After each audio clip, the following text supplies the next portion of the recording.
అరే, నువ్వింకా ఏడుస్తూనే ఉన్నావా?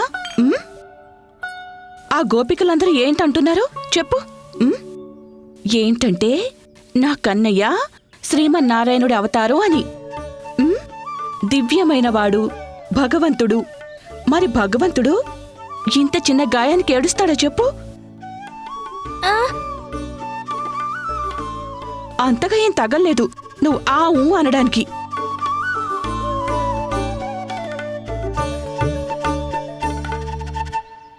ఆవు అని అంటాను మరి, లేకపోతే నన్నింత గారం చెయ్యవు కదా నువ్వు.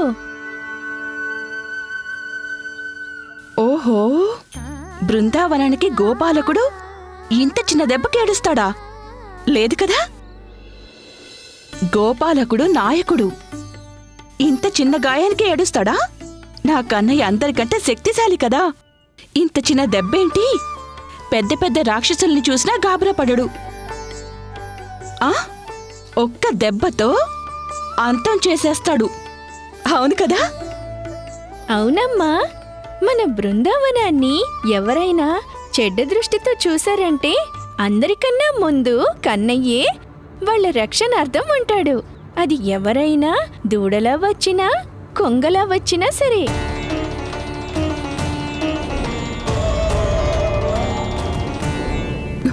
లేదు కన్నయ్య, ఆ ఆలోచన కూడా వద్దు. బృందావనం సంరక్షణ నీ బాధ్యత కాదు. నువ్వింకేం సంకటాలను ఎదిరించాల్సిన అవసరం లేదు. ఇప్పుడే కదా నా వీరత్వాన్ని గుర్తు తెచ్చుకుంది. అకస్మాత్తుగా అమ్మకేమైంది? ఎలాంటి అవసరం లేదు నువ్విలాంటి సంఘటనలో తలదూర్చడానికి. ఇవాళ మీ నాన్నగారు రాని తిన్నగా చెప్పేస్తాను. వాదించింది చాలింకా. నా కుమారుడైనా కన్నయ్య వనానికి ఒంటరిగా గోవుల్ని తీసుకువెళ్ళడు. ఇవాళ కొంగ మింగేసింది, రేపింకేదైనా జరిగితే? భగవంతుడి దయ, పొరపాటున జరగకూడదు జరిగితే ఇంకేదైనా ఉందా?